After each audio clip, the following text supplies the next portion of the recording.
माननीय प्रधानमंत्री माननीय मोदी जी,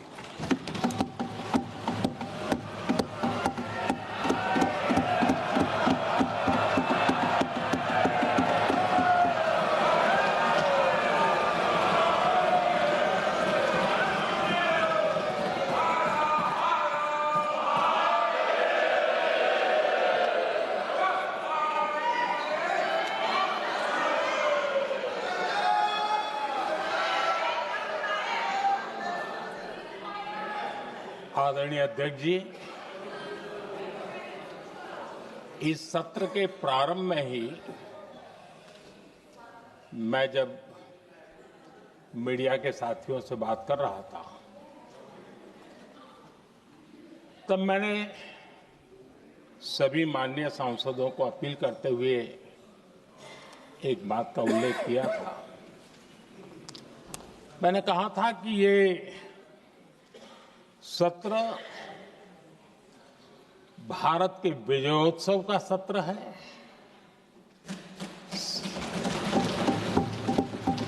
संसद का ये सत्र भारत के गौरवगान का सत्र है।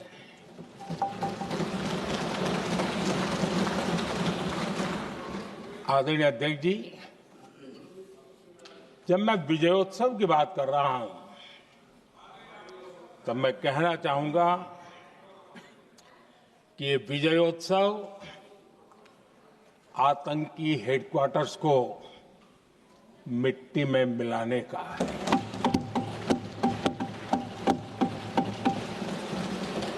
जब मैं विजयोत्सव कहता हूं, तो ये विजयोत्सव सिंदूर की सौगंध पूरा करने का है।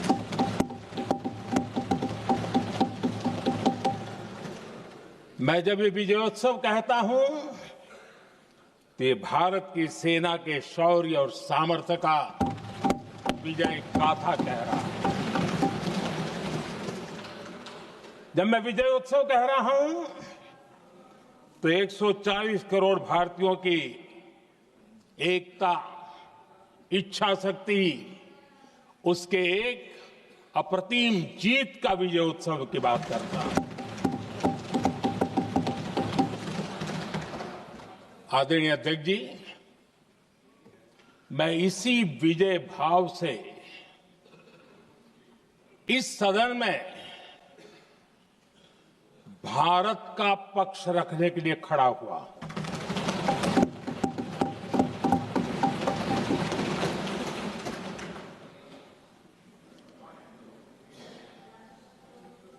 और जिन्हें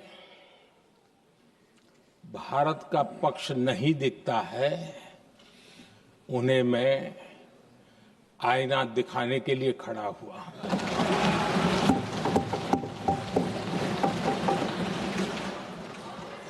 आदरणीय अध्यक्ष जी, मैं 140 करोड़ देशवासियों की भावनाओं में अपना स्वर मिलाने के लिए उपस्थित हुआ हूं।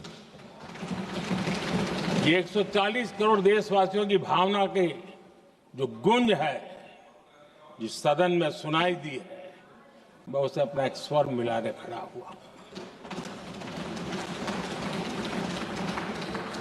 आदरणीय अध्यक्ष जी, ऑपरेशन सिंदूर के दरमियान जिस प्रकार से देश के लोगों ने मेरा साथ दिया,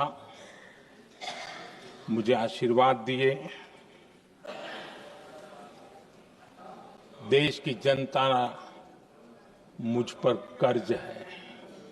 मैं देशवासियों का आभार व्यक्त करता हूं। मैं देशवासियों का अभिनंदन करता हूं। आदरणीय अध्यक्ष जी, 22 अप्रैल को पहलगाम में जिस प्रकार की क्रूर घटना घटी,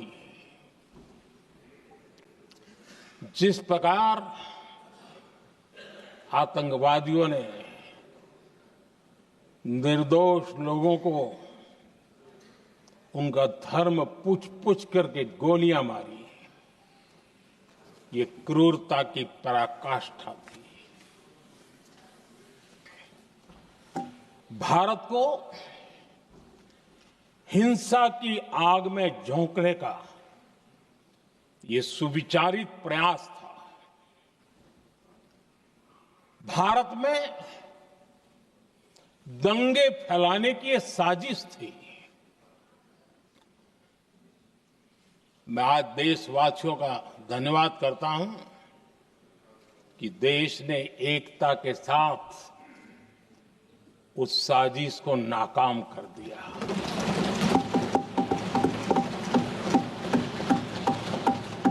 आदरणीय अध्यक्ष जी, 22 अप्रैल के बाद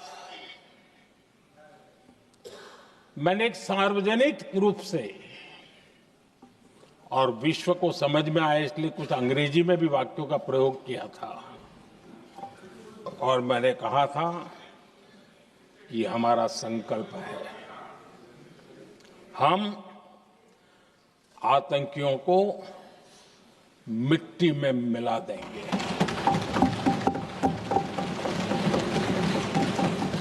और मैंने सार्वजनिक रूप से कहा था,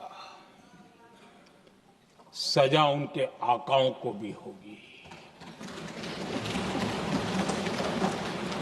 और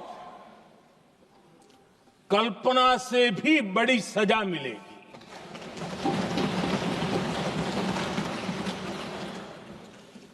22 अप्रैल को मैं विदेश था, मैं तुरंत लौट के आया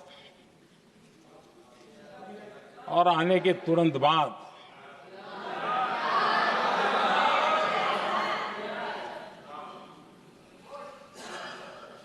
मैंने एक बैठक बुलाई और उस बैठक में हमने साफ साफ निर्देश दिए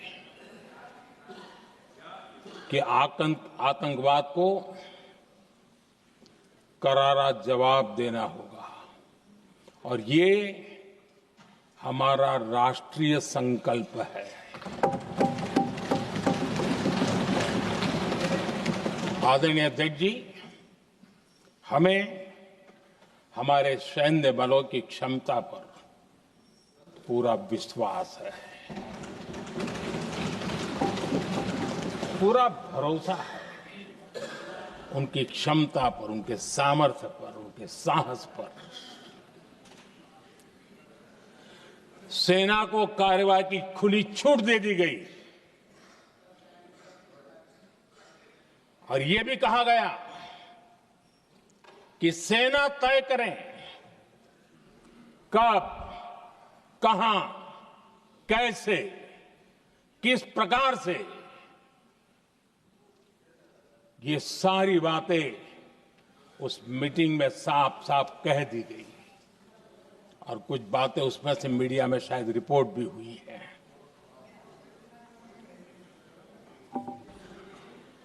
हमें गर्व है आतंकियों को वो सजा दी और सजा ऐसी है कि आज भी आतंक के उन आकाओं की नींद उड़ी हुई है।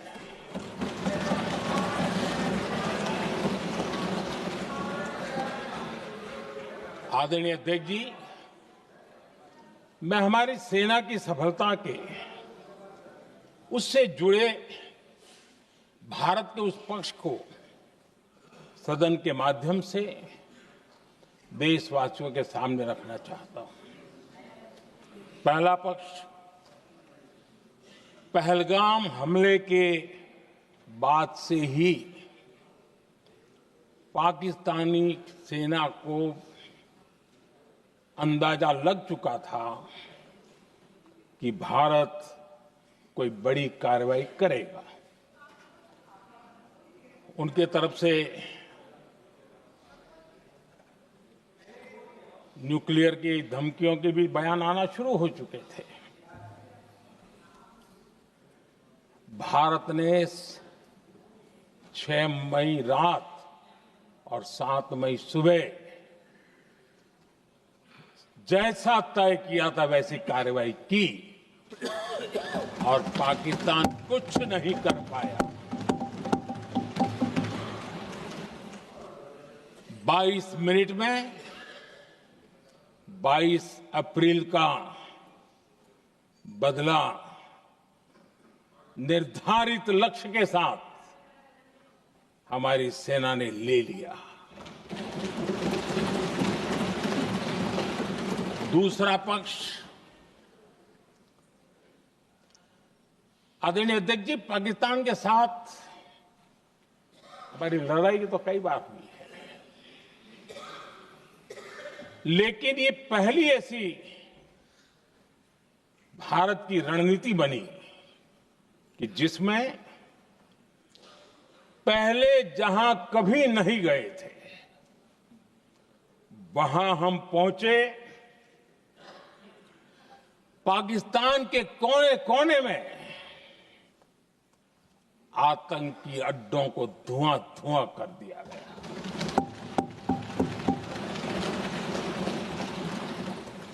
आतंक के गढ़ कोई सोच नहीं सकता कि वहां तक कोई जा सकता है।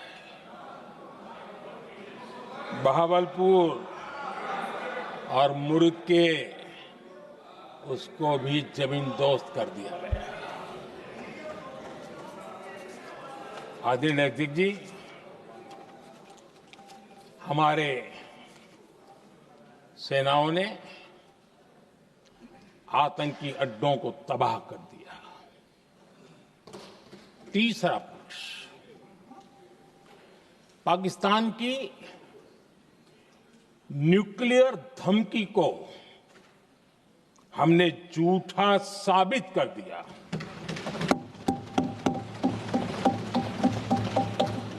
भारत ने सिद्ध कर दिया कि न्यूक्लियर ब्लैकमेलिंग अब नहीं चलेगा और न ही ये न्यूक्लियर ब्लैकमेलिंग के सामने भारत झुकेगा। आदरणीय अध्यक्ष जी, चौथा पक्ष, भारत ने दिखाई अपनी तकनीकी क्षमता। पाकिस्तान के सीने पर सटीक प्रहार किया। पाकिस्तान के एयरबेस एसेट्स को भारी नुकसान हुआ और आज तक उनके कई एयरबेस आईसीयू में पड़े हैं। आज टेक्नोलॉजी आधारित युद्ध का युग है। ऑपरेशन सिंदूर इस महारत में भी सफल सिद्ध हुआ है।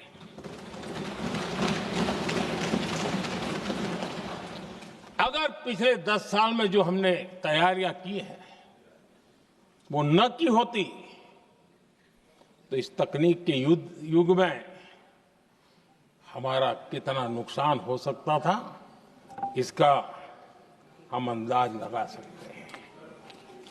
पांचवा पक्ष,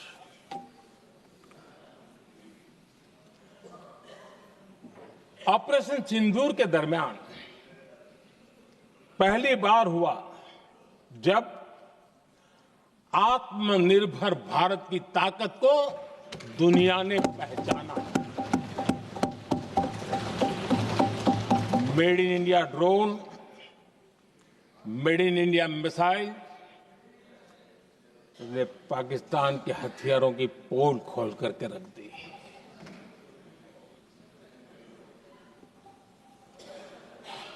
आदरणीय अध्यक्ष जी, और भी एक महत्वपूर्ण काम जो हुआ है, वैसे जब राजीव गांधी जी थे उस समय उनके जो एक डिफेंस का काम देखने वाले एमओएस थे, उन्होंने जब मैंने सीडीएस की घोषणा की तो वो बहुत प्रसन्न होकर के मुझे मिलने आए थे और बहुत बहुत प्रसन्न थे वो। इस समय ऑपरेशन में नेवी, आर्मी, एयरफोर्स, तीनों सेनाओं का जॉइंट एक्शन, इसके बीच की सिनर्जी, इसने पाकिस्तान के छक्के छुड़ा दिए।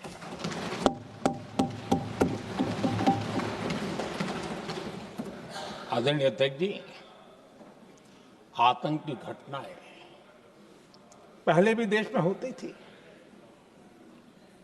लेकिन पहले आतंकवादियों के मास्टरमाइंड निश्चिंत होते थे और वो आगे की तैयारी में लगे रहते थे, उनको पता था कुछ नहीं होगा। लेकिन अब स्थिति बदल गई है। अब हमले के बाद मास्टरमाइंड को नींद नहीं आती। उनको पता है कि भारत आएगा और मार के जाएगा।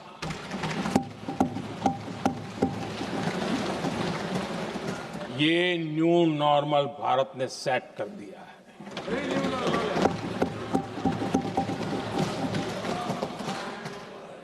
आदरणीय अध्यक्ष जी, दुनिया ने देख लिया कि हमारी कार्यवाही का दायरा कितना बड़ा, स्केल कितना बड़ा।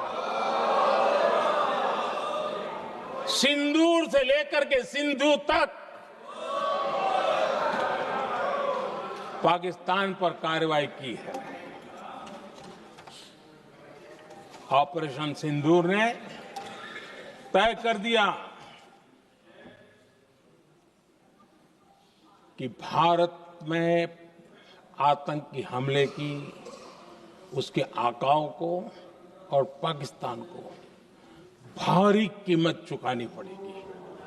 अब ऐसे ही नहीं जा सकते। आदरणीय अध्यक्ष जी, ऑपरेशन सिंदूर से स्पष्ट होता है कि भारत ने 3 सूत्र तय किए हैं।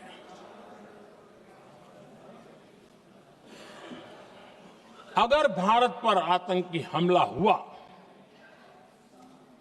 तो हम अपने तरीके से, अपनी शर्तों पर, अपने समय पर जवाब दे करके रहेंगे।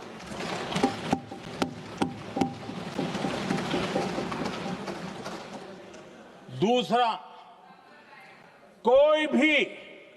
कोई भी न्यूक्लियर ब्लैकमेल अब नहीं चलेगा।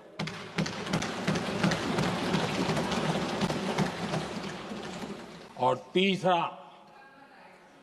हम आतंक की सरपरस्त सरकार और आतंक के आकाओं, उनको अलग अलग नहीं देखेंगे।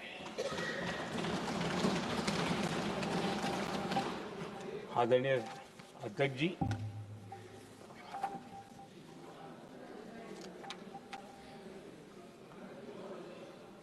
यहां पर विदेश नीति को लेकर के भी काफी बातें कही गई हैं।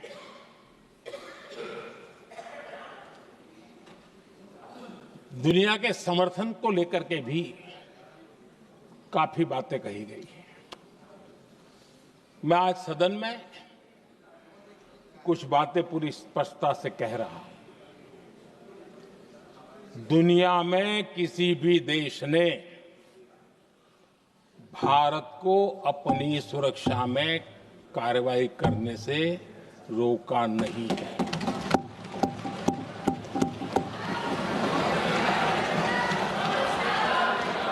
संयुक्त राष्ट्र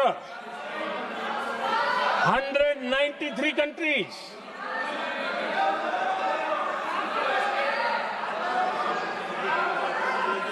सिर्फ 3 देश 193 कंट्री में सिर्फ 3 देश ऑपरेशन सिंदूर के दौरान पाकिस्तान के समर्थन में बयान दिया था। Only 3 countries.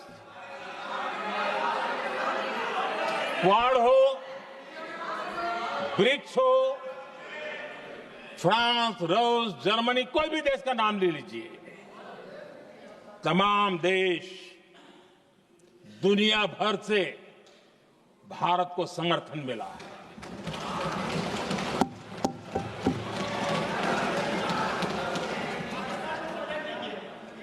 आदरणीय अध्यक्ष जी, दुनिया का समर्थन तो मिला,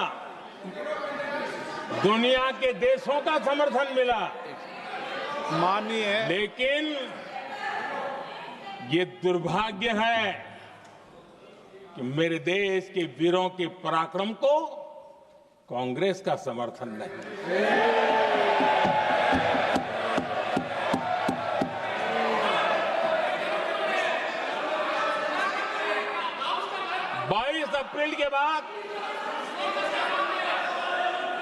22 अप्रैल के आतंकी हमले के बाद 3-4 दिन में ही ये उछल रहे थे और कहना शुरू कर दिया, कहां गई 56 इंच की छाती, कहां खो गया मोदी, मोदी तो फेल हो गया। क्या मजा ले रहे थे, उनको लगता है वाह बाजी मार ली। उनको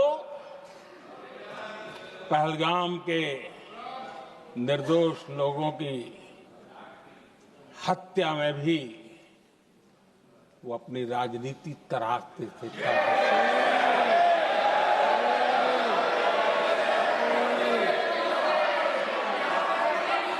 अपनी स्वार्थी राजनीति के लिए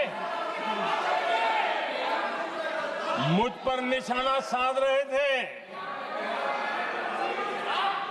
लेकिन उनकी ये बयानबाजी, इनका छिछोरापन देश के सुरक्षा बलों का मनोबल गिरा रहा था। माननीय प्रतिपक्ष के नेता, एक मिनट, प्रतिपक्ष के नेता आपकी बात सबने ध्यान से सुनी। आप बेटे कांग्रेस कर रहे हैं और कुछ नेताओं को से, ये उचित नहीं है आपके लिए। न भारत के सामर्थ्य पर भरोसा है और न ही भारत की सेनाओं पर, इसलिए वो लगातार ऑपरेशन सिंदूर पर सवाल उठा रहे हैं। ऐसा करके आप लोग मीडिया में हेडलाइंस तो ले सकते हैं, लेकिन देशवासियों के दिलों में जगह नहीं बना सकते।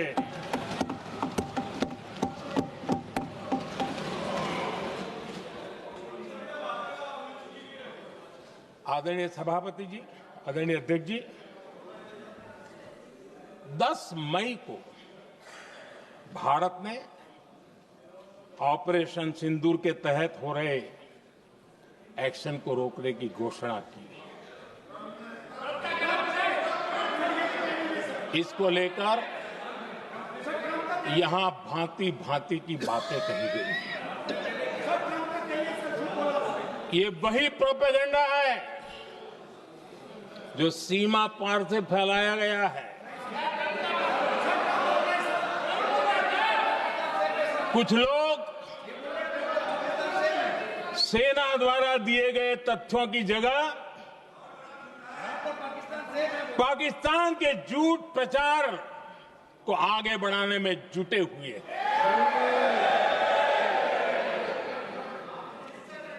जबकि भारत का रुख हमेशा स्पष्ट रहा है। आदरणीय अध्यक्ष जी, कुछ चीजें मैं जरा स्मरण भी कराना चाहता हूं। जब सर्जिकल स्ट्राइक हुआ, उस समय हमने लक्ष्य तय किया था, हमारे जवानों को तैयार करके कि हम उनके इलाके में जाकर के आतंकियों के जो लॉन्चिंग पैड है उनको नष्ट करेंगे। और सर्जिकल स्ट्राइक एक रात के उस ऑपरेशन में हमारे लोग सूर्योदय होते होते काम पूरा करके वापस आए। लक्ष्य निर्धारित था कि ये करना है। जब बालाकोट एयर स्ट्राइक किया तो हमारा लक्ष्य तय था कि आतंकियों के जो ट्रेनिंग सेंटर्स है, इस बार हम उसको तबाह करेंगे, और हमने वो भी करके दिखाया। ऑपरेशन सिंदूर के समय हमारा लक्ष्य तय था, और हमारा लक्ष्य था कि आतंक के जो एपी सेंटर है और पहलगाम के आतंकियों को जहां से पुरजोश योजना बनी, ट्रेनिंग मिली, व्यवस्था मिली, उस पर हमला करेंगे। हमने उनके नाभि पर हमला कर दिया।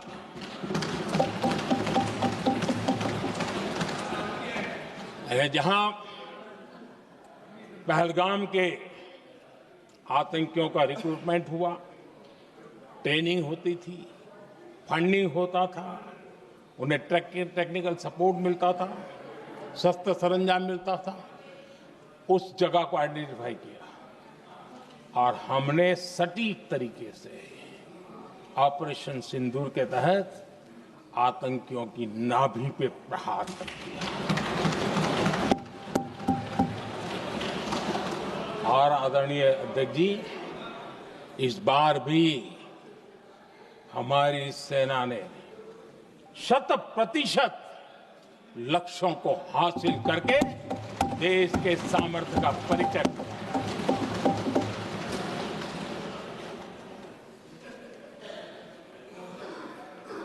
कुछ लोग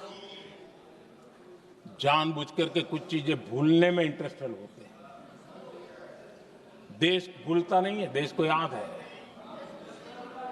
6 रात और 7 मई सुबह ऑपरेशन हुआ था, और 7 मई को सुबह भारत ने प्रेस कॉन्फ्रेंस हमारी सेना ने की, और इस प्रेस कॉन्फ्रेंस में भारत ने स्पष्ट कर दिया था, और पहले दिन से क्लियर था कि हमारा लक्ष्य है आतंकियों के आका, आतंकियों की जो व्यवस्थाएं जहां से होती है वो, और उनके अड्डे, उनको हम ध्वस्त करना चाहते थे। और हमने प्रेस कॉन्फ्रेंस में कह दिया था, हमने हमारा काम कर दिया है, हमने जो तय किया था पूरा कर दिया है। और इसलिए 6-7 मई को ऑपरेशन हमारे हाथ संतोषजनक होने के तुरंत बाद, कल जो राजनाथ जी ने कहा था, मैं डंके की चोट पर दोबारा दोहराता हूं, भारत की सेना ने पाकिस्तान की सेना को चंद मिनटों में बता दिया कि हमारा ये लक्ष्य था, हमने ये लक्ष्य पूरा कर दिया है, ताकि उनको पता चले और हमें भी पता चले कि उनके दिल दिमाग में क्या चलता है।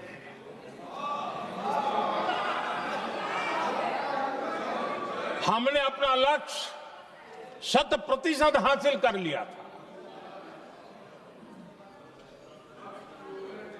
और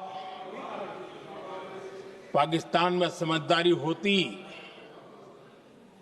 तो आतंकियों के साथ खुलेआम खड़े रहने की गलती न करता।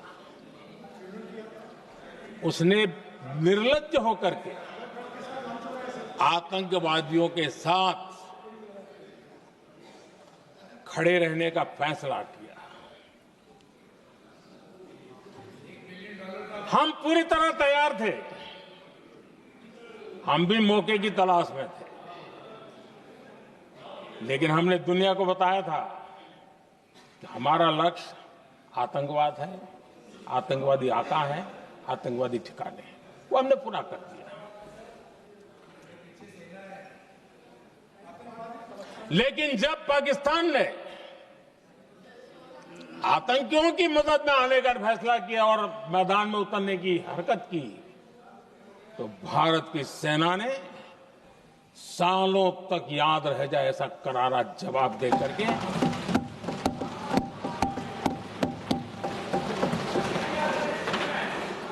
9 मई की मध्य रात्रि और 10 मई की एक प्रकार से सुबह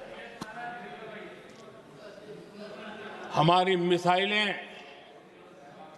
उन्होंने पाकिस्तान के हर कोने में प्रचंड प्रहार किया, जिसकी पाकिस्तान ने कभी कल्पना नहीं की थी, और पाकिस्तान को घुटनों पर आने के लिए मजबूर कर दिया।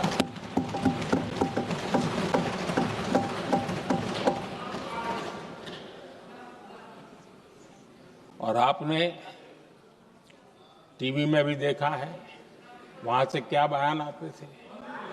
पाकिस्तान के लोग, अरे मैं तो स्विमिंग पूल में नहा रहा था, कोई कह रहा था मैं तो दफ्तर जाने की तैयारी कर रहा था।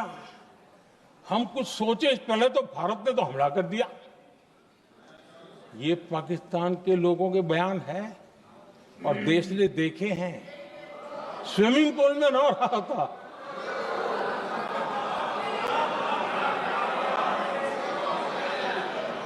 और जब इतना कड़ा प्रहार हुआ, पाकिस्तान ने कभी सोचा तक नहीं था, तब जाकर के पाकिस्तान ने फोन करके डीजीएमओ के सामने फोन करके गुहार लगाई, बस करो, बहुत मारा, अब ज्यादा मार झेलने की ताकत नहीं है, प्लीज हमला रोक दो। ये पाकिस्तान के डीजीएमओ का फोन था। और भारत ने तो पहले दिन ही कह दिया था, 7 तारीख सुबह की प्रेस देख लीजिए, कि हमने हमारा लक्ष्य पूरा कर दिया है, अगर आप कुछ करोगे तो महंगा पड़ेगा। और आप फिर ऐसे कैसे चलता है? प्लीज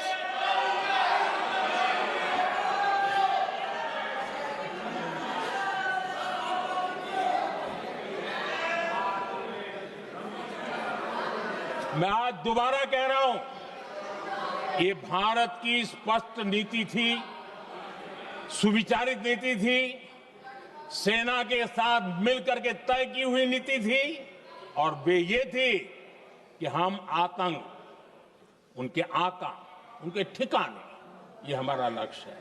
और हमने कहा, पहले दिन प्रेस कॉन्फ्रेंस में कहा है कि हमारा एक्शन नॉन एक्सीलरेटरी है, ये हमने कह करके किया है।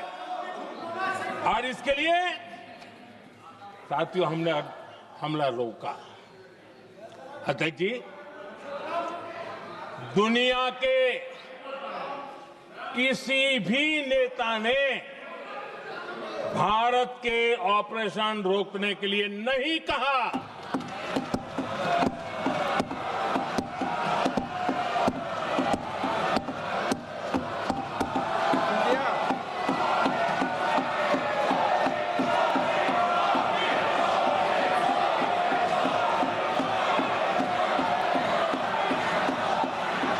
उसी दौरान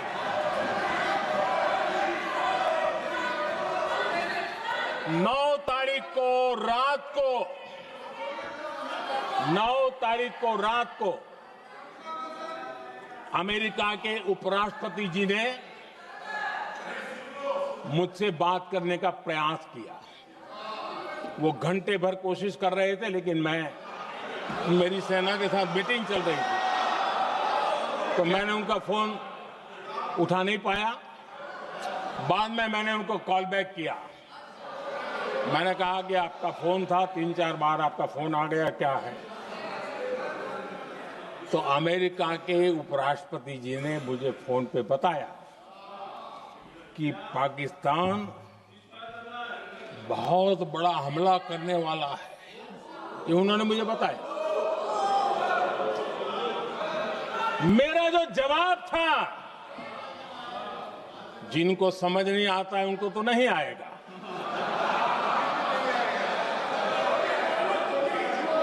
मेरा जवाब था,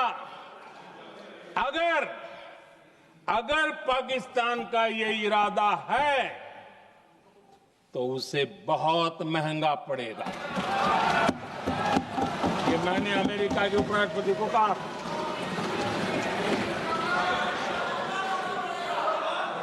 अगर पाकिस्तान हमला करेगा तो हम बड़ा हमला कर करके जवाब देंगे।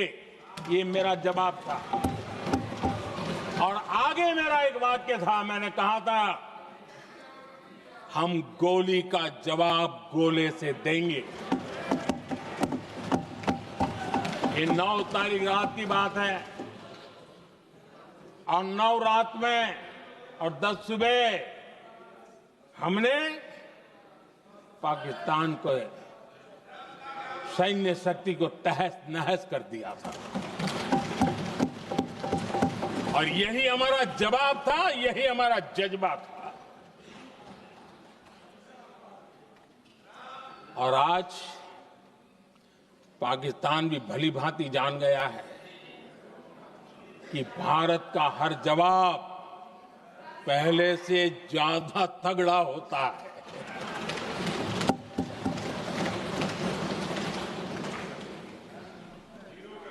उसे यह भी पता है कि अगर भविष्य में नौबत आई तो भारत आगे कुछ भी कर सकता है। और इसलिए मैं फिर से लोकतंत्र के इस मंदिर में दोहराना चाहता हूं, ऑपरेशन सिंदूर जारी है।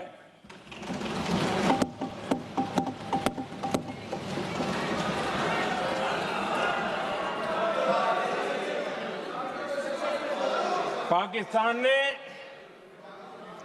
दुस्साहस की अगर कल्पना की तो उसे करारा जवाब दिया जाएगा।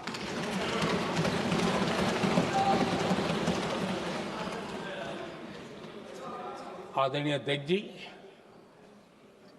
आज का भारत आत्मविश्वास से भरा हुआ है। आज का भारत आत्मनिर्भरता के मंत्र को लेकर के पूरी शक्ति के साथ तेज गति से आगे बढ़ रहा है। देश देख रहा है भारत आत्मनिर्भर बनता जा रहा है। लेकिन देश ये भी देख रहा है कि एक तरफ तो भारत आत्मनिर्भरता की ओर तेज गति से आगे बढ़ रहा है, लेकिन कांग्रेस मुद्दों के लिए पाकिस्तान पर निर्भर होती जा रही है।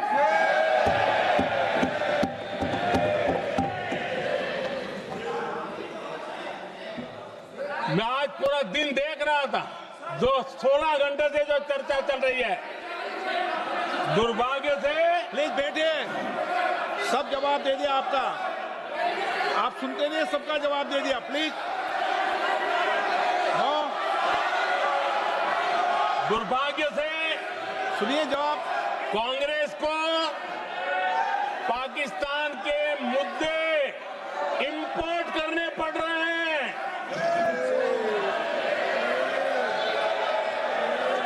आदरणीय अध्यक्ष जी, आज के वॉरफेयर में इंफॉर्मेशन और नैरेटिव्स की प्लीज बैठिए। बहुत बड़ी भूमिका है। नैरेटिव घड़ करके, एआई का भी भरपूर उपयोग करके सेनाओं के मनोबल को कमजोर करने के खेल भी खेले जाते हैं। जनता के अंदर अविश्वास पैदा करने के भी भरपूर प्रयास होते हैं। दुर्भाग्य से कांग्रेस और उसके सहयोगी पाकिस्तान के ऐसे ही प्रपंच के प्रवक्ता बन चुके हैं।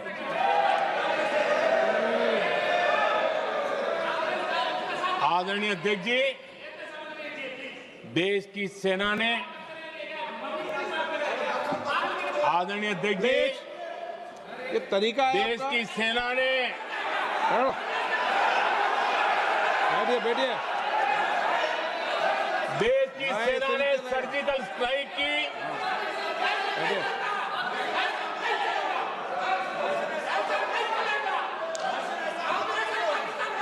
जब बैठिए बैठिए बैठिए।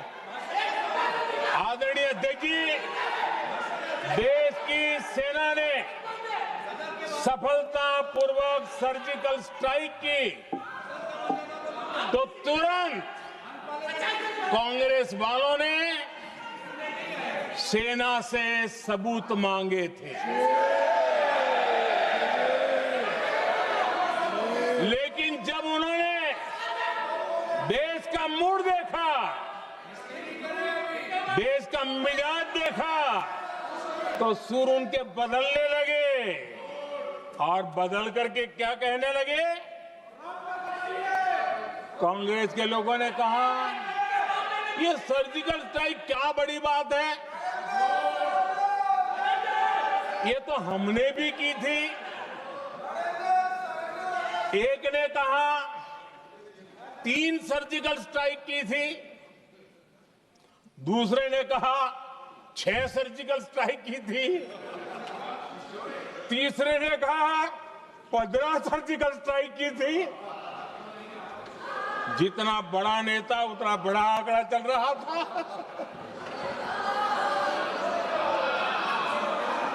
आदरणीय अध्यक्ष जी, इसके बाद बालाकोट में सेना ने एयर स्ट्राइक की। अब एयर स्ट्राइक तो ऐसी थी कि वो कुछ कह नहीं सकते थे, इसलिए ये तो नहीं कहा कि भाई हमने भी की थी। उसमें तो उन्होंने समझदारी दिखाई, लेकिन फोटो मांगने लगे। एयर स्ट्राइक हुई तो फोटो दिखाओ, क्या कहां गिरा, क्या तोड़ा, कितना तोड़ा, कितने मरे, बस यही पूछते रहे। पाकिस्तान भी यही पूछता था, ये भी यही पूछते थे। इतना ही नहीं, आदरणीय अध्यक्ष जी, जब पायलट अभिनंदन पकड़े गए तो पाकिस्तान में तो खुशी का माहौल होना स्वाभाविक था कि उनके हाथ में भारतीय सेना का एक पायलट उनके हाथ लगा था। लेकिन यहां पर भी कुछ लोग थे जो कानों कानों में कह रहे थे, अब मोदी फंसा, अब अभिनंदन वहां आए, मोदी ला करके दिखा दे, अब देखते हैं मोदी क्या करता है। आज डंके की चोट पर अभिनंदन वापिस आए।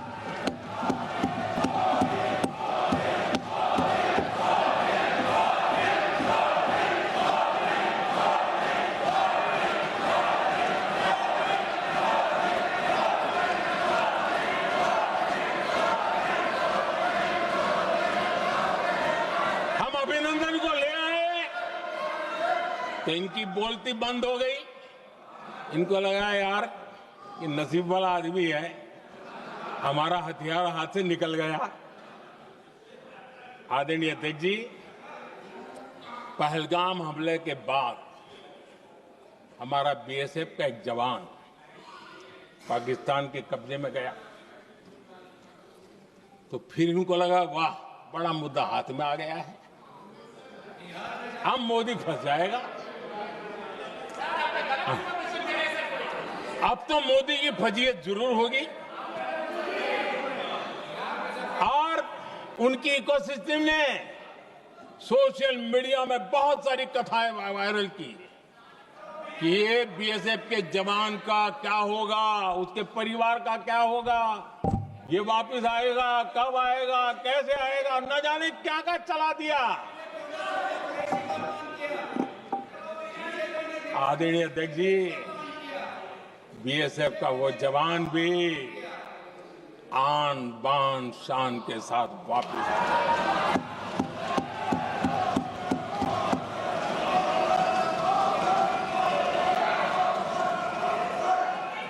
आतंकवादी रो रहे हैं, आतंकवादियों के आका रो रहे हैं, और उनको रोते देखकर यहां भी कुछ लोग रो रहे हैं।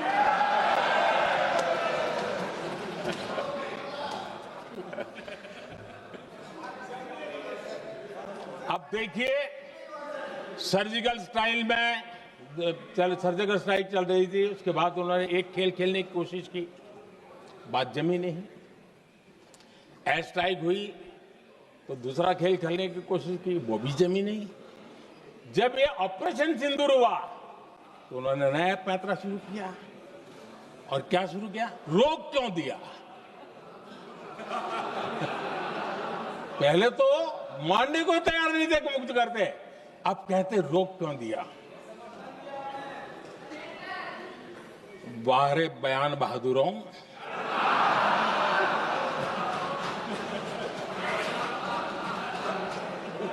आपको विरोध का कोई न कोई बहाना चाहिए,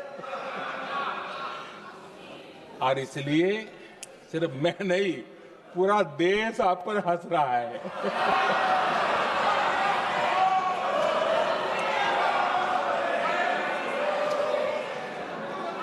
आदरणीय अध्यक्ष जी, सेना का विरोध, सेना के प्रति एक पता नहीं नेगेटिविटी, ये कांग्रेस का पुराना रवैया रहा है। देश ने अभी अभी करगिल विजय दिवस मनाया, लेकिन देश पूरी तरह जानता है कि उनके कार्यकाल में और आज तक करगिल के विजय को कांग्रेस ने अपनाया नहीं है। न करगिल विजय दिवस मनाया है, न करगिल विजय का गौरव किया। इतिहास साक्षी है अध्यक्ष जी। जब डोकलाम में सैन्य हमारा शौर्य दिखा रहा था, तब कांग्रेस के नेता चुपके चुपके किससे ब्रीफिंग लेते थे, वो सारी दुनिया अब जान गई।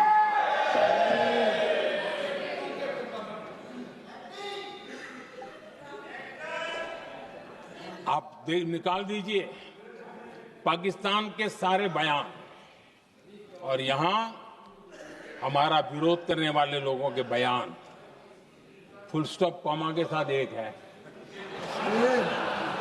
क्या कहेंगे इसको? और बुरा लगता है सच बोलते हैं तो।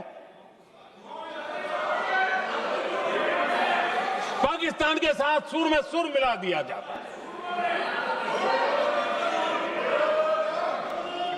आदरणीय अध्यक्ष जी,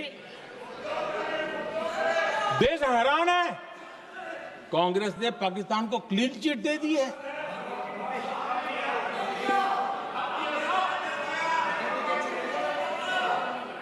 उनकी ये हिम्मत, और इनकी आदत जाती नहीं है, ये हिम्मत कि पहलगाम के आतंकी पाकिस्तानी थे, इसका सबूत दो।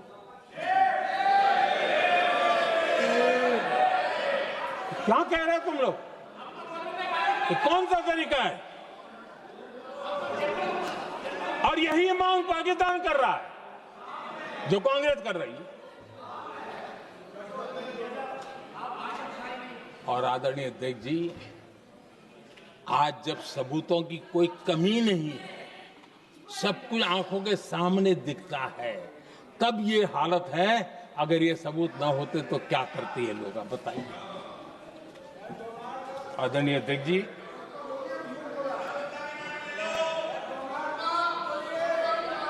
अध्यक्ष जी, ऑपरेशन सिंदूर के एक पार्ट की तरफ तो चर्चा भी बहुत होती है, ध्यान भी जाता है, लेकिन देश के लिए कुछ गौरव की क्षणें होती हैं, ताकत के परिचय होता है, उसकी तरफ भी ध्यान जाना बहुत आकर्षित है। हमारे एयर डिफेंस सिस्टम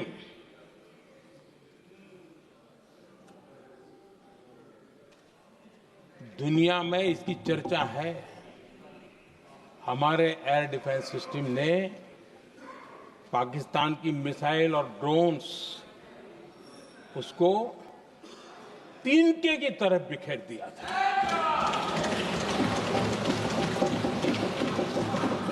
आदरणीय अध्यक्ष जी, मैं एक आंकड़ा आज बताना चाहता हूं, पूरा देश गर्व से भर जाएगा। कुछ लोगों का क्या होगा मैं नहीं जानता, पूरा देश गर्व से भर जाएगा। 9 मई को पाकिस्तान ने करीब 1000 मिसाइलों और आर्म ड्रोन्स के भारत पर बहुत बड़ा हमला करने की कोशिश की। 1000 ये मिसाइलें भारत के किसी भी हिस्से पर गिरती तो वहां भयंकर तबाही मचती, लेकिन 1000 मिसाइल्स और ड्रोन्स को भारत ने आसमान में ही चूर चूर कर दिया।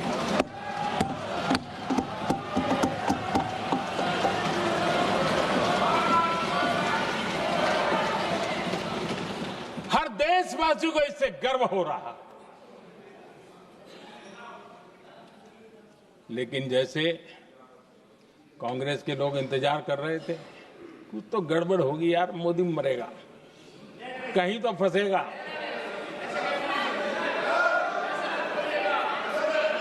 पाकिस्तान ने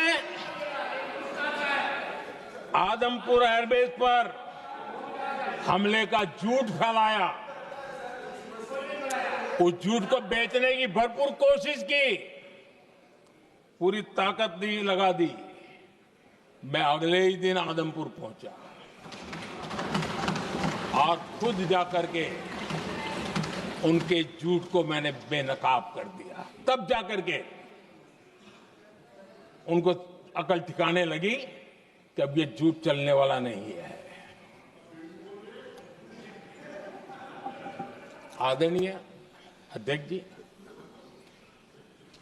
जो हमारे छोटे दलों के साथी हैं, जो राजनीति में नए हैं, उनको कभी शासन में रहने का अवसर नहीं मिला, उनसे कुछ बातें निकलती मैं समझ सकता हूं, लेकिन कांग्रेस पार्टी ने इस देश में लंबे समय तक राज किया है, उसको शासन की व्यवस्थाओं का पूरा पता है, उन चीजों से वो निकले हुए लोग हैं, उनके लिए शासन व्यवस्था क्या होती इसकी समझ पूरी है, अनुभव है उनके पास। उसके बाद भी विदेश मंत्रालय तुरंत जवाब दे, उसको स्वीकारना नहीं, विदेश मंत्री जवाब दे, इंटरव्यू दे, बार बार बोले, उसको स्वीकारना नहीं, गृह मंत्री बोले, रक्षा मंत्री बोले, किसी पर भरोसा नहीं। जिसने इतने सालों तक राज किया, उनको देश की व्यवस्थाओं पर अगर भरोसा नहीं है, तब शक उठता है कि क्या हालत हो गई है इनकी। आदरणीय अध्यक्ष जी, अब कांग्रेस का भरोसा पाकिस्तान के रिमोट कंट्रोल से बनता है और बदलता है।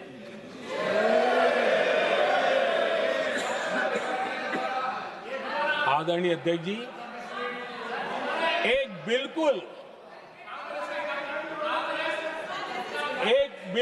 कांग्रेस के नए सदस्य, यानी उनको तो क्षमा करनी चाहिए, नए सदस्य को क्या कहेंगे, लेकिन कांग्रेस के आका जो उनको लिख करके देते हैं और उनसे बुलवाते हैं, खुद में हिम्मत नहीं है, उनसे बुलवाते हैं कि ऑपरेशन सिंदूर ये तो तमाशा था,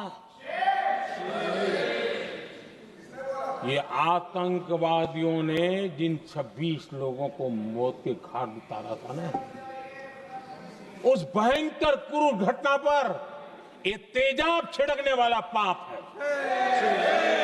तमाशा कहते हो? आपकी असहमति हो सकती है, और ये कांग्रेस के नेता बुलवाते हैं।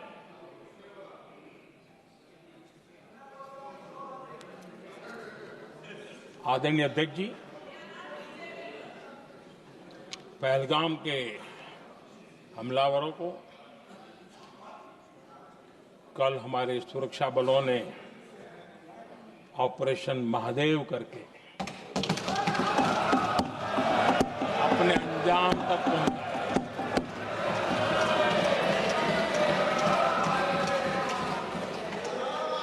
लेकिन मैं हैरान हूं कि यहां ठहाके लगा के पूछा गया कि आखिर ये कल ही क्यों हुआ।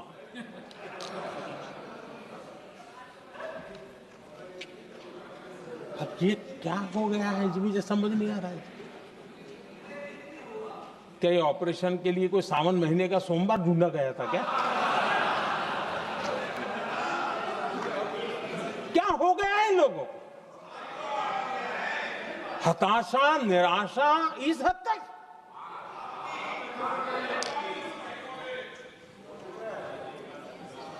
और देखिए मजा, पिछले कई सप्ताह से हाँ ऑपरेशन सिंदूर हो गया तो ठीक है, पहलगाम के आतंकियों का क्या हुआ, पहलगाम के आतंकियों का।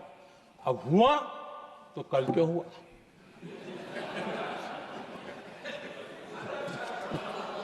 और कल ही क्यों हुआ? क्या हाल है अध्यक्ष जी का।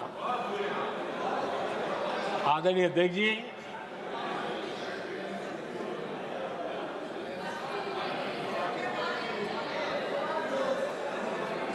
आदरणीय अध्यक्ष जी, शास्त्रों में कहा गया है, हमारे शास्त्रों में कहा गया है, शस्त्रेण रक्षिते राष्ट्रे, शस्त्रेण रक्षिते राष्ट्रे शास्त्र चर्चा प्रवर्तते। अर्थात जब राष्ट्र शस्त्र से सुरक्षित होते हैं तभी वहां शास्त्र की, ज्ञान की चर्चाएं जन्म ले पाती है। जब सीमा पर सेनाएं मजबूत होती है तभी लोकतंत्र प्रखर होता है। आदरणीय अध्यक्ष जी, ऑपरेशन सिंदूर बीते दशक में भारत की सेना के सशक्तिकरण का एक साक्षात प्रमाण है। ऐसे ही नहीं हुआ है। कांग्रेस के शासन के दौरान सेनाओं को आत्मनिर्भर बनाने के संबंध में सोचा तक नहीं जाता था। आज भी आत्मनिर्भर शब्द की मजाक उड़ाई जाती है। वैसे वो महात्मा गांधी से आया हुआ है, लेकिन आज भी मजाक उड़ाई जाती है। हर रक्षा सौदे में कांग्रेस अपने मौके खोजती रहती थी।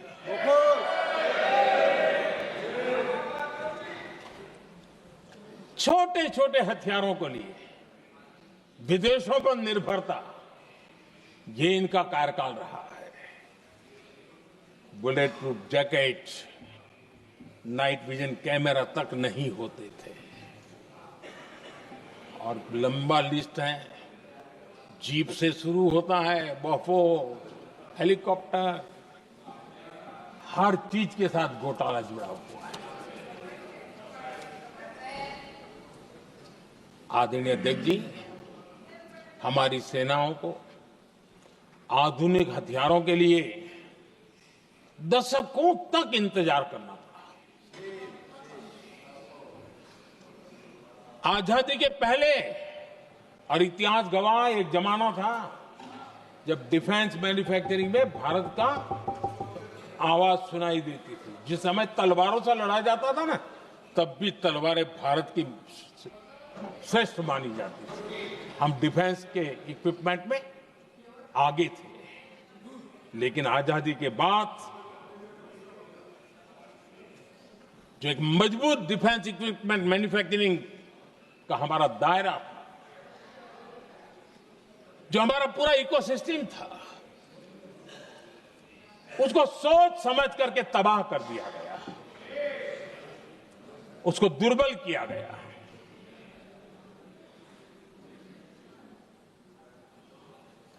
रिसर्च और मैन्युफैक्चरिंग के लिए रास्ते बंद कर दिए गए।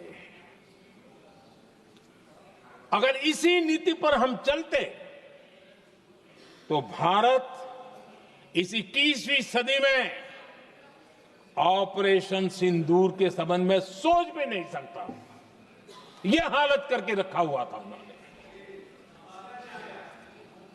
भारत को सोचना पड़ता कि अगर कोई एक्शन लेना है तो शस्त्र कहां से मिलेंगे, साधन कहां से मिलेगा, बारूद कहां से मिलेगा, समय पर मिलेगा या नहीं मिलेगा, बीच बचाव में रुकता नहीं जाएगा, ये टेंशन पालना पड़ता है।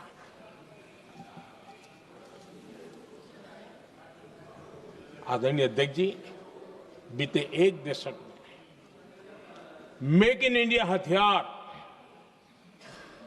सेना को मिले, उन्होंने इस ऑपरेशन में बहुत निर्णायक भूमिका निभाई।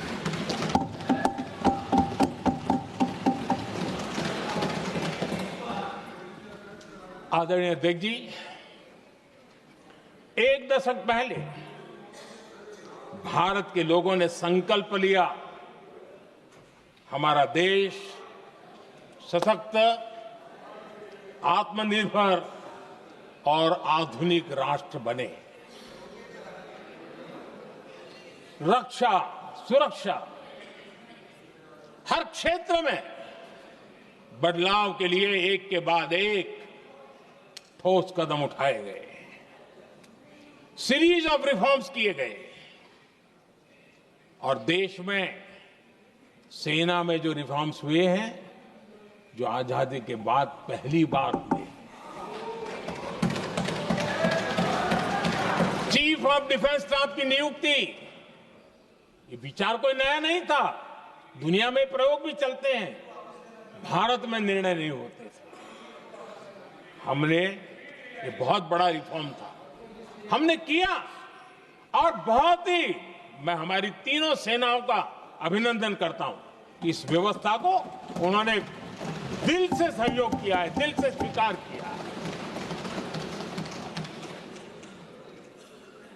सबसे बड़ी ताकत ज्वाइंटनेस और इंटीग्रेशन की इस समय नेवी हो, एयरफोर्स हो, आर्मी हो, ये इंटीग्रेशन और ज्वाइंटनेस ने हमारी ताकत को अनेक गुना बढ़ा दिया और उसका परिणाम भी हमें नजर में आया है, ये हमने करके देखा है। सरकार की जो डिफेंस प्रोडक्शन की कंपनियां थी, उसमें हमने रिफॉर्म किए। शुरुआत में वहां पर आग लगाना, आंदोलन करवाना, हड़तालें करवाने के खेल चल रहे थे, अभी भी बंद नहीं हुए हैं, लेकिन देश हित को सर्वोपरि मान करके उन डिफेंस इंडस्ट्री के हमारे जो लोग थे सरकारी व्यवस्था में, उन्होंने इसको मन से लिया, रिफॉर्म को स्वीकार किया और वो भी आज बहुत प्रोडक्टिव बन गए। इतना ही नहीं, हमने प्राइवेट सेक्टर के लिए भी डिफेंस के दरवाजे खोल दिए हैं और आज भारत का प्राइवेट सेक्टर आगे आ रहा है। आज स्टार्टअप्स डिफेंस के क्षेत्र में हमारे 27-30 साल के नौजवान, टियर 2, टियर 3 सिटी के नौजवान, कई कुछ जगह तो बेटियां स्टार्टअप का नेतृत्व कर रही है। डिफेंस के सेक्टर में सैकड़ों की तादाद में आज स्टार्टअप काम कर रहे हैं।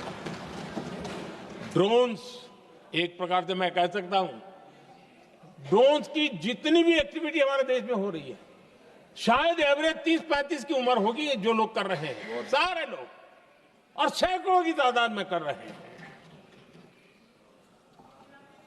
और उसका ताकत, क्योंकि इनका भी योगदान था इसमें, जिन्होंने इस प्रकार के प्रोडक्शन किए हैं, और वो हमें ऑपरेशन सिंदूर में बहुत काम आए। मैं उन सबके प्रयासों को बहुत साधुवाद करता हूं और मैं उनको विश्वास दिलाता हूं, आगे बढ़िए, अब देश रुकने वाला नहीं है। आदरणीय अध्यक्ष जी, डिफेंस सेक्टर में मेक इन इंडिया ये नारा नहीं था।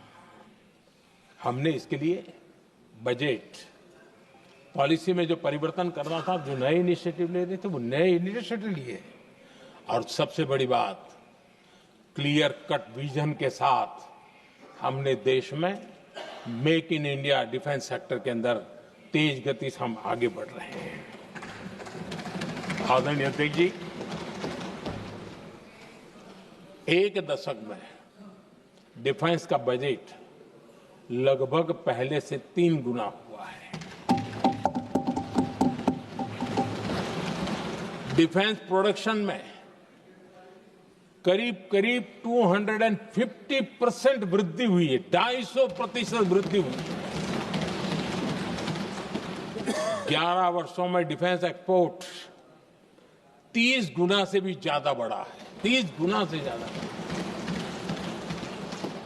डिफेंस एक्सपोर्ट आज दुनिया के करीब 100 देशों तक हम पहुंचे हैं। और आदरणीय अध्यक्ष जी, कुछ चीजें ऐसी होती हैं जो इतिहास में बहुत बड़ा प्रभाव छोड़ती हैं। ऑपरेशन सिंदूर ने डिफेंस का जो मार्केट है उसमें भारत का झंडा गाड़ दिया है। भारत के हथियारों की डिमांड आज बढ़ती चली जा रही है, मांग बढ़ रही है। ये भारत में उद्योगों को भी बल देगी, एमएसएमई को बल देगी, हमारे नौजवानों को रोजगार देगी, और हमारे नौजवान अपनी बनाई चीजों से दुनिया में अपनी ताकत का प्रदर्शन कर पाएंगे। ये आज दिख रहा है, मैं देख रहा हूं। डिफेंस के क्षेत्र में जो आत्मनिर्भर भारत की दिशा में हम जो कदम उठा रहे हैं, मैं हैरान हूं। कुछ लोगों को आज भी तकलीफ हो रही है, जैसे उनका खजाना लूट गया। ये कौन सी मानसिकता है? देश को ऐसे लोगों को पहचानना होगा। आदरणीय अध्यक्ष जी, मैं स्पष्ट करना चाहता हूं, डिफेंस में भारत का आत्मनिर्भर होना ये आज की शस्त्रों की स्पर्धा में के काल में विश्व शांति के लिए भी जरूरी है।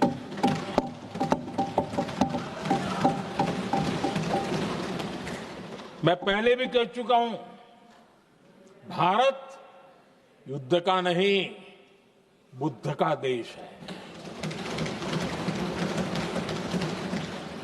हम समृद्धि, शांति चाहते हैं,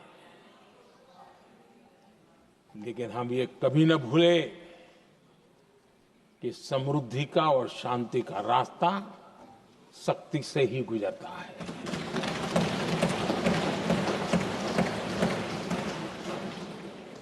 आदरणीय अध्यक्ष जी, हमारा भारत छत्रपति शिवाजी महाराज, महाराजा रणजीत सिंह, राजेंद्र चोला, महाराणा प्रताप, लसित बोरफुकन और महाराजा सुहेलदेव का देश है।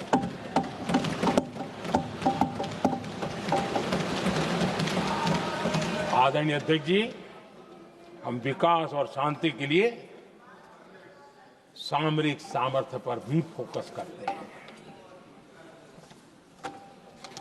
आदरणीय अध्यक्ष जी,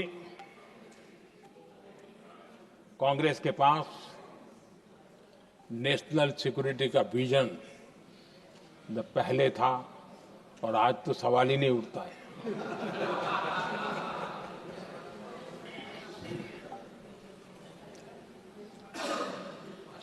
कांग्रेस ने हमेशा नेशनल सिक्योरिटी पर समझौता किया। आज जो लोग पूछ रहे हैं पीओके को वापस क्यों नहीं लिया? वैसे ये सवाल मुझे ही पूछ सकते हैं और किसको पूछ सकते हैं?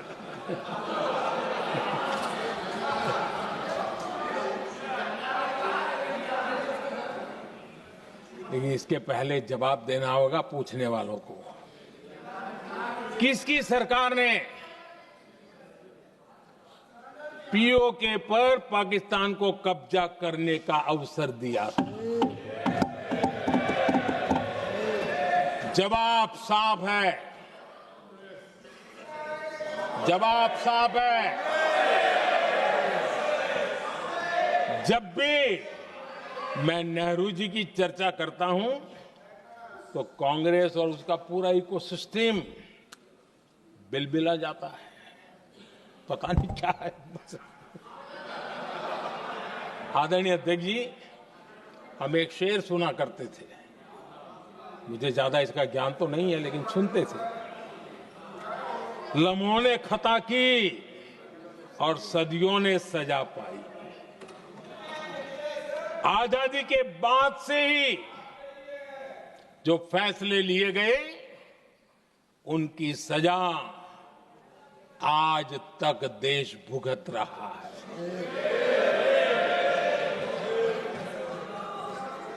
यहां बार बार एक बात का जिक्र हुआ और मैं फिर से करना चाहूंगा। अक्साई चीन की उस पूरे क्षेत्र को बंजर जमीन करार दिया गया। ये कह करके तो बंजर है। देश की 38,000 वर्ग किलोमीटर जमीन हमें खोनी पड़ी।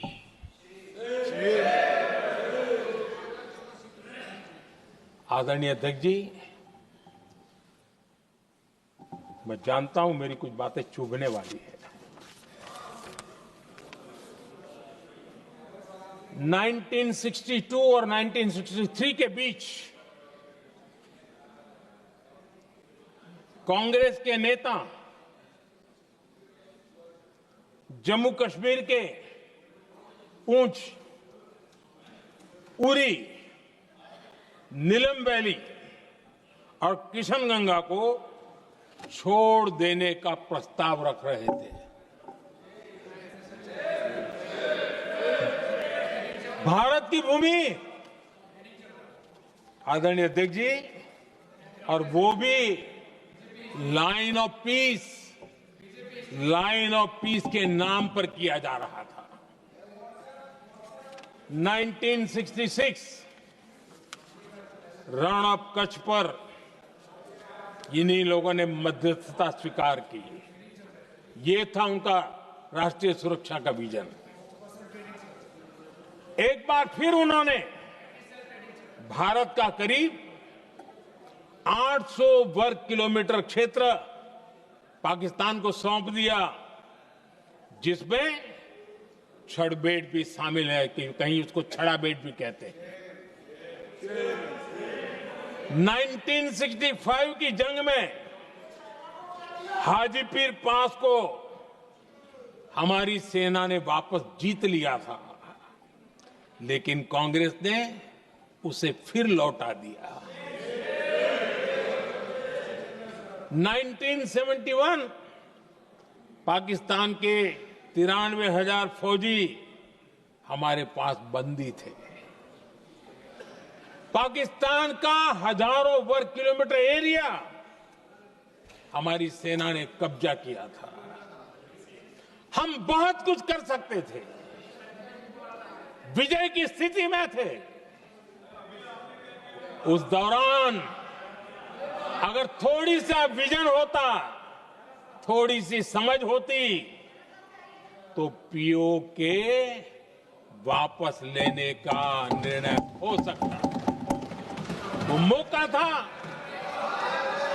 वो मौका भी छोड़ दिया गया।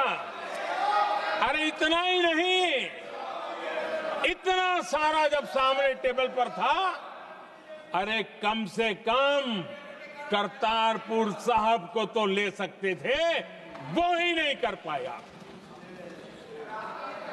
1974 श्रीलंका को कच्चथीवू द्वीप को गिफ्ट कर दिया गया। आज तक हमारे मछुआरे भाई बहनों को इससे परेशानी होती है, उनकी जान पर आफत आती है। क्या गुनाह था तमिलनाडु के मेरे फिशरमैन भाई बहनों का कि आपने उनका हक छीन लिया और दूसरों को गिफ्ट कर दिया? कांग्रेस का दशकों से इरादा लेकर चल रही थी कि सियाचिन से सेना हटा दी जाए। आदरणीय अध्यक्ष जी, 2014 में देश ने इनको मौका नहीं दिया, वरना आज सियाचिन भी हमारे पास नहीं होता।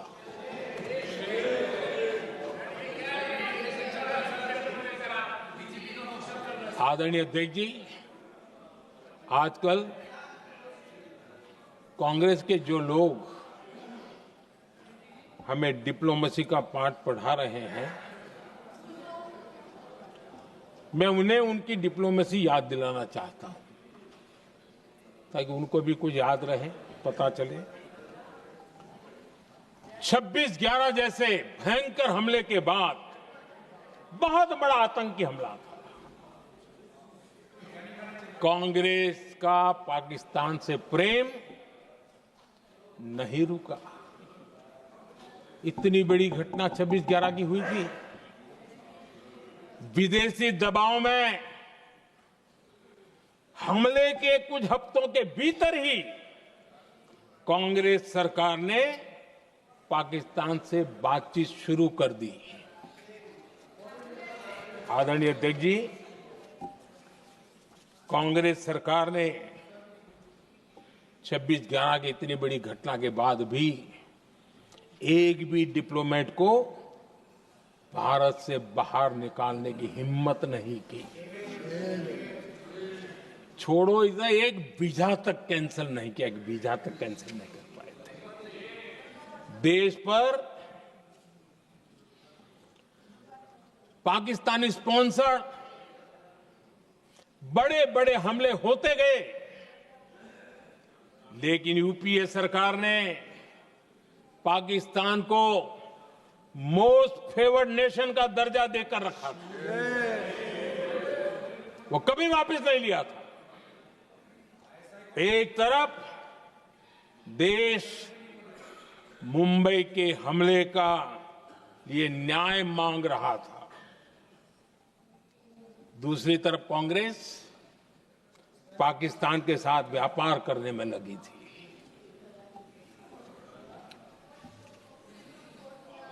पाकिस्तान वहां से खून की होली खेलने वाले आतंकियों को भेजते रहे और कांग्रेस यहां अमन की आश के मुशायरे किया करती थी। मुशायरे होते थे। हमने आतंकवाद और अमन की आस का ये वन वे ट्रैफिक बंद कर दिया।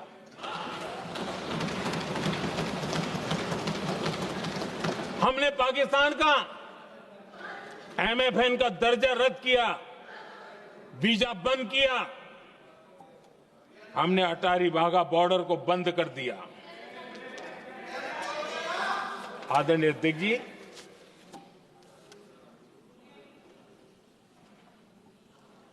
भारत के हितों को गिरवी रख देना ये कांग्रेस की पार्टी की पुरानी आदत है। इसका सबसे बड़ा उदाहरण सिंधु जल समझौता है।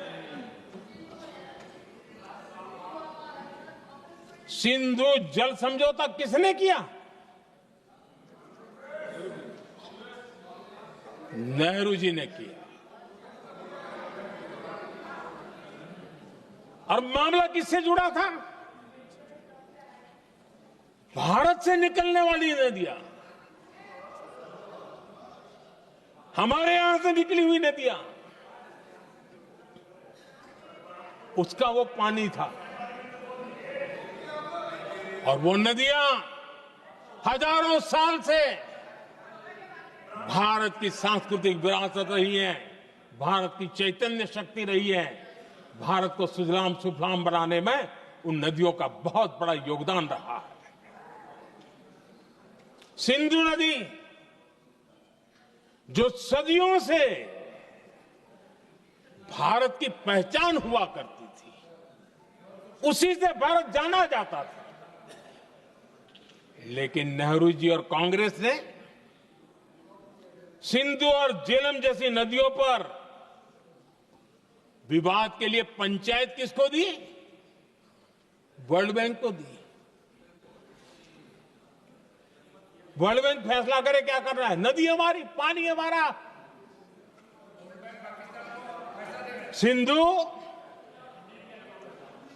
सिंधु जल समझौता सीधा सीधा भारत की अस्मिता और भारत के स्वाभिमान के साथ किया गया बहुत बड़ा धोखा था।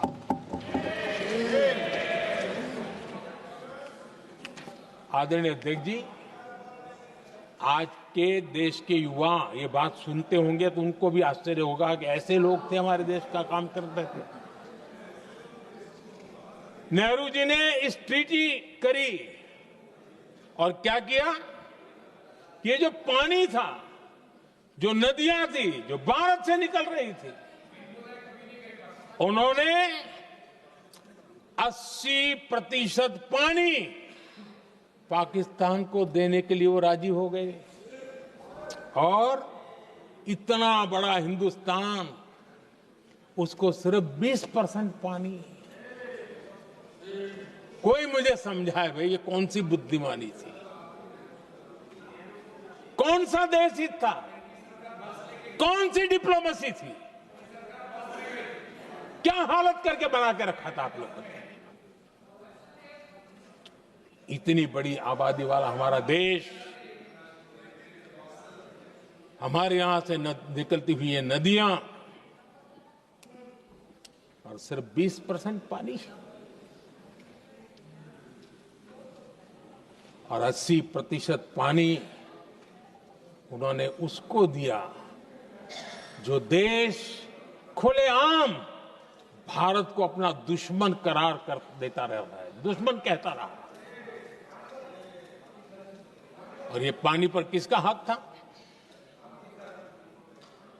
हमारे देश के किसानों का, हमारे देश के नागरिकों का। हमारा पंजाब, हमारा जम्मू कश्मीर देश के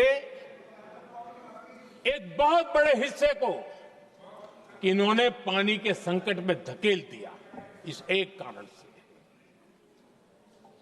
और राज्यों के भीतर भी पानी को लेकर के आपस में संघर्ष पैदा हुई है, प्रतिस्पर्धा पैदा हुई, और उनका जिस पर हक था उस पर पाकिस्तान मौज करता रहा। और ये दुनिया में अपनी डिप्लोमेसी के पाठ पढ़ाते रहते हैं। आदरणीय अध्यक्ष जी, अगर ये ट्रीटी न होती तो पश्चिमी नदियों पर कई बड़ी परियोजनाएं बनती। पंजाब, हरियाणा, राजस्थान और दिल्ली, वहां के किसानों को भरपूर पानी मिलता, पीने के पानी की कोई समस्या नहीं रहती। औद्योगिक प्रगति के लिए भारत बिजली बना पाता। इतना ही नहीं, नेहरू जी ने इसके उपरांत करोड़ों रुपए भी दिए ताकि पाकिस्तान नहर बना सके।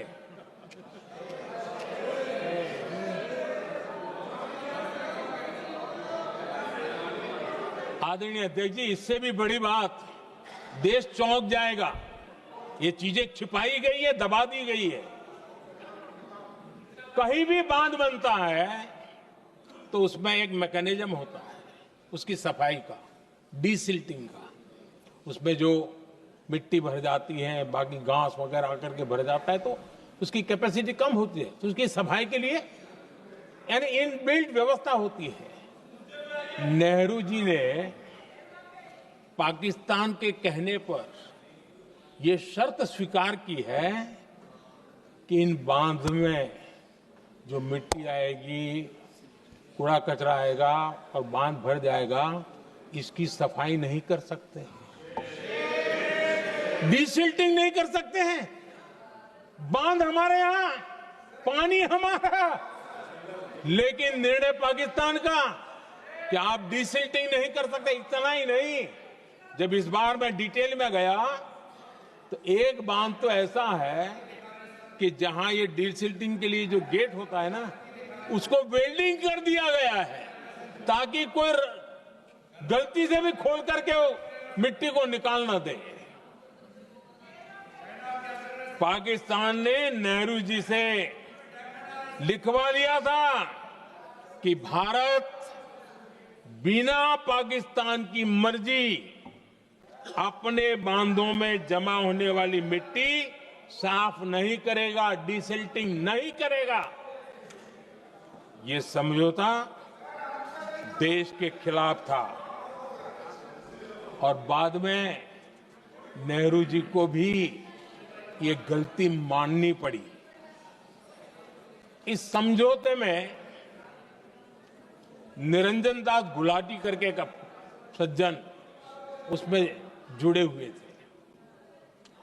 उन्होंने एक किताब लिखी है। उस किताब में उन्होंने लिखा है कि फरवरी 1961 में नेहरू ने उनसे कहा था, गुलाटी, मुझे उम्मीद थी कि यह समझौता अन्य समस्याओं के समाधान का रास्ता खोलेगा, लेकिन हम वहीं हैं जहां पहले थे। ये नेहरू जी ने कहा। नेहरू जी केवल तत्कालिक प्रभाव देख पा रहे थे, इसलिए उन्होंने कहा कि हम वहीं के वहीं हैं, लेकिन सच्चाई ये कि इस एग्रीमेंट के कारण देश बहुत पिछड़ गया, देश बहुत पीछे चल गया और देश का बहुत नुकसान हुआ। हमारे किसानों को नुकसान हुआ, हमारी खेती को नुकसान हुआ। और नेहरू जी उस डिप्लोमेसी को जानते थे जिसमें किसान का कोई वजूद ही नहीं था। यह हाल करके रखा था उन्होंने। आदरणीय अध्यक्ष जी, पाकिस्तान आगे दशकों तक भारत के साथ युद्ध और छद्म युद्ध, प्रॉक्सी वॉर करता ही रहा, लेकिन कांग्रेस की सरकारों ने बाद में भी सिंधु जल समझौते की तरफ देखा तक नहीं, नेहरू जी की गलती को सुधारा तक नहीं। आदरणीय अध्यक्ष जी, लेकिन अब भारत ने पुरानी गलती को सुधारा है, ठोस निर्णय लिया है। भारत ने नेहरू जी द्वारा किए गई बहुत बड़ी ब्लंडर, सिंधु जल समझौते को देश हित में, किसानों के हित में एबेंस में रख दिया है। देश का अहित करने वाला ये समझौता अब इस रूप में आगे नहीं चल सकता। भारत ने तय कर दिया है, खून और पानी साथ साथ नहीं बह सकते।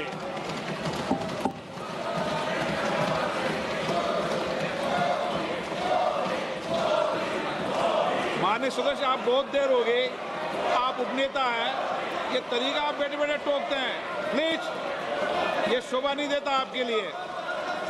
बैठिए बैठिए बैठिए आदरणीय, बैठिए, शोभा नहीं देता आपका। अध्यक्ष जी, आप उपनेता, अपनी मर्यादा बना के रखें। चलिए बैठिए। वहां बैठे साथी आतंकवाद पर लंबी लंबी बातें करते हैं। जब ये सत्ता में था, जुड़े हुए हैं। जब इनको राज करने का अवसर मिला था,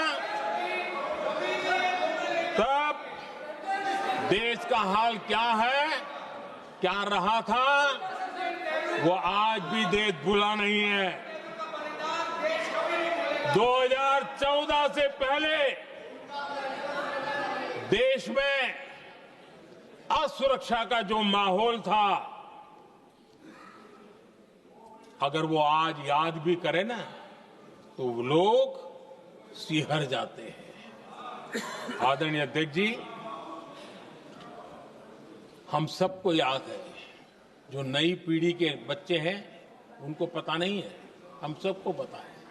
हर जगह पर अनाउंसमेंट होता था, रेलवे स्टेशन पर जाओ, बस स्टैंड पर जाओ, एयरपोर्ट पर जाओ, बाजार में जाओ, मंदिर में जाओ, कहीं पर भी जाओ, जहां भी भीड़ होती है, कोई भी लावारिस चीज दिखे छूना मत, पुलिस को तुरंत जानकारी देना, वो बम हो सकता है। हम 2014 तक यही सुनते आए थे, ये हालात करके रखा था। देश के कोने कोने में यही हाल था। माहौल ये था कि जैसे कदम कदम पर बम बिछे हैं और खुद को ही नागरिकों ने बचाना है, उन्होंने हाथ ऊपर कर दिए थे, अनाउंस कर दिया। आदरणीय अध्यक्ष जी, कांग्रेस की कमजोर सरकारों के कारण देश को कितनी जानें गंवानी पड़ी, हमें अपनों को खोना पड़ा। आदरणीय अध्यक्ष जी, आतंकवाद पर ये लगाम लगाई जा सकती थी। हमारी सरकार ने 11 साल में ये करके दिखाया, एक बहुत बड़ा सबूत है। 2004 से 14 के बीच जो आतंकी घटनाएं होती थी, उन घटनाओं में बहुत बड़ी कमी आई है। इसलिए देश भी जानना चाहता है,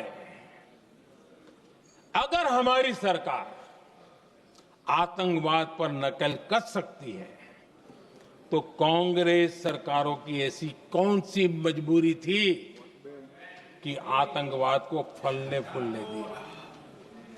आदरणीय अध्यक्ष जी,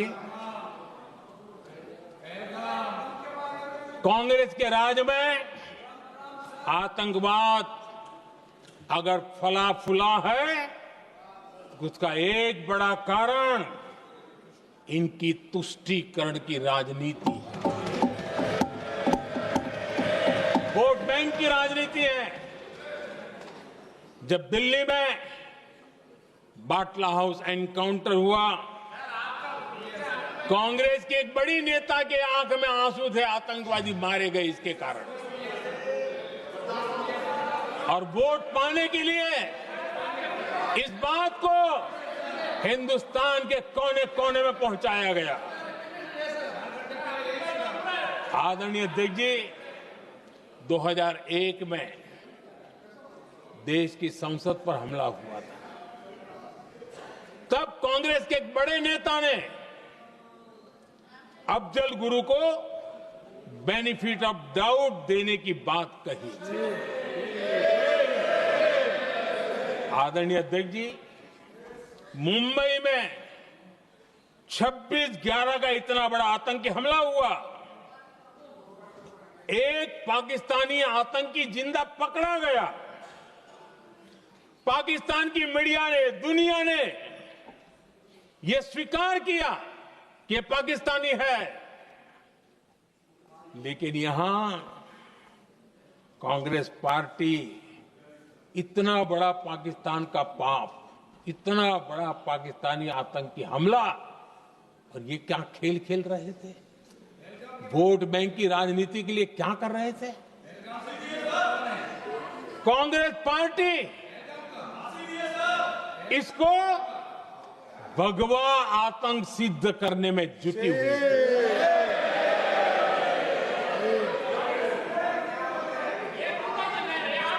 कांग्रेस दुनिया को हिंदू आतंकवाद की थ्योरी बेचने में लगी हुई थी। कांग्रेस के एक नेता ने अमेरिका के बड़े राजनयिक को यहां तक कह दिया था कि लश्कर-ए तोयबा से भी बड़ा खतरा भारत के हिंदू ग्रुप है। यह कहा गया था।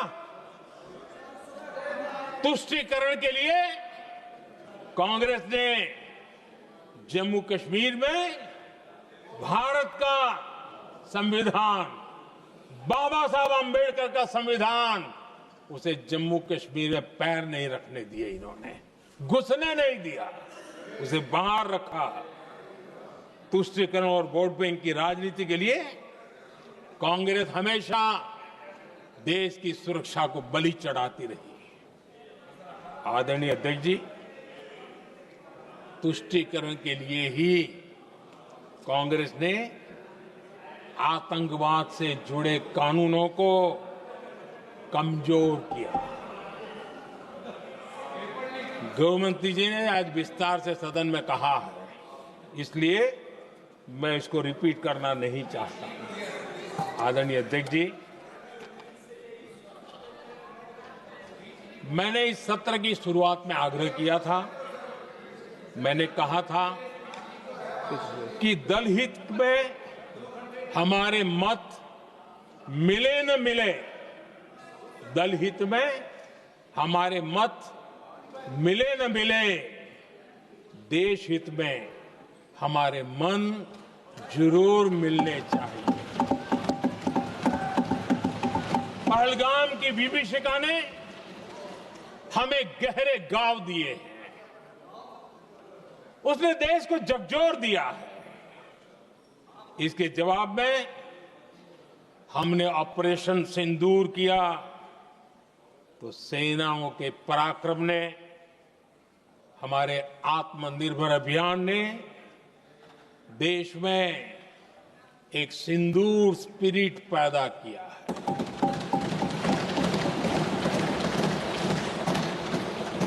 ये सिंदूर स्पिरिट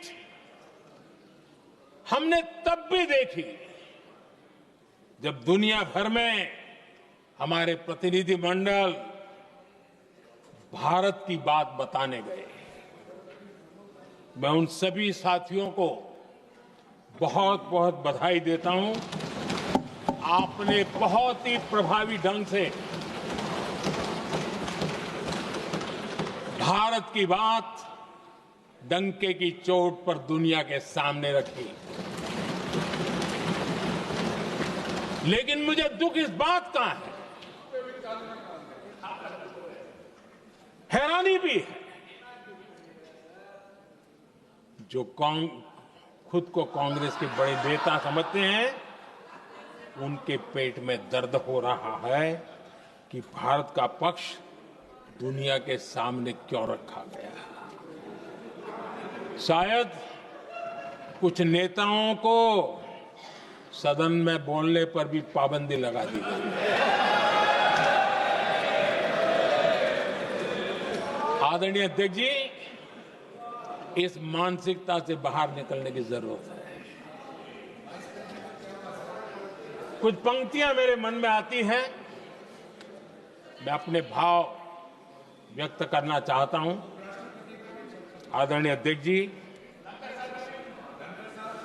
करो चर्चा और इतनी करो, करो चर्चा और इतनी करो कि दुश्मन दहशत से दहल उठे। दुश्मन दहशत से दहल उठे। रहे ध्यान बस इतना ही, रहे ध्यान बस इतना ही, मान सिंदूर और सेना का प्रश्नों में भी अटल रहे। हमला मां भारती पर हुआ अगर, तो प्रचंड प्रहार करना होगा। दुश्मन जहां भी बैठा हो, हमें भारत के लिए ही जीना होगा। मेरा कांग्रेस के साथियों से आग्रह है कि एक परिवार के दबाव में पाकिस्तान को क्लीन चिट देना बंद कर दें। जो देश की विजय की क्षण है, कांग्रेस उसे देश के उपहास का क्षण न बनाए। कांग्रेस अपनी गलती सुधारें। मैं आज सदन में फिर स्पष्ट करना चाहता हूं, अब भारत आतंक की नर्सरी में ही आतंकियों को मिट्टी में मिलाएगा।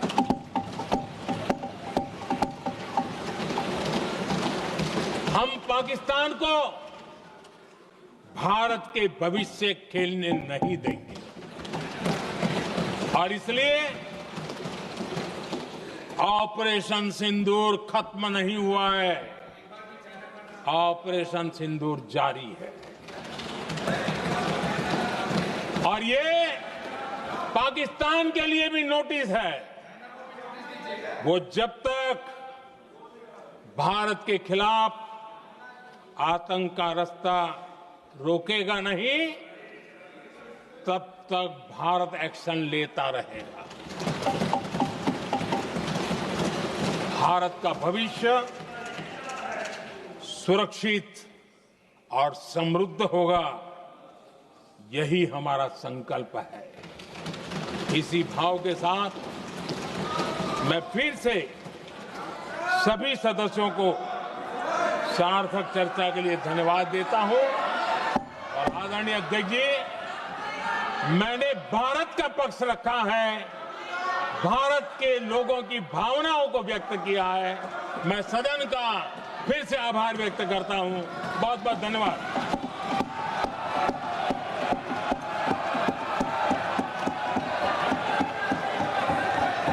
सभा की कार्रवाई बुधवार दिनांक 30 जुलाई 2025 को प्राप्त 11 बजे तक के लिए स्थगित की जाती है।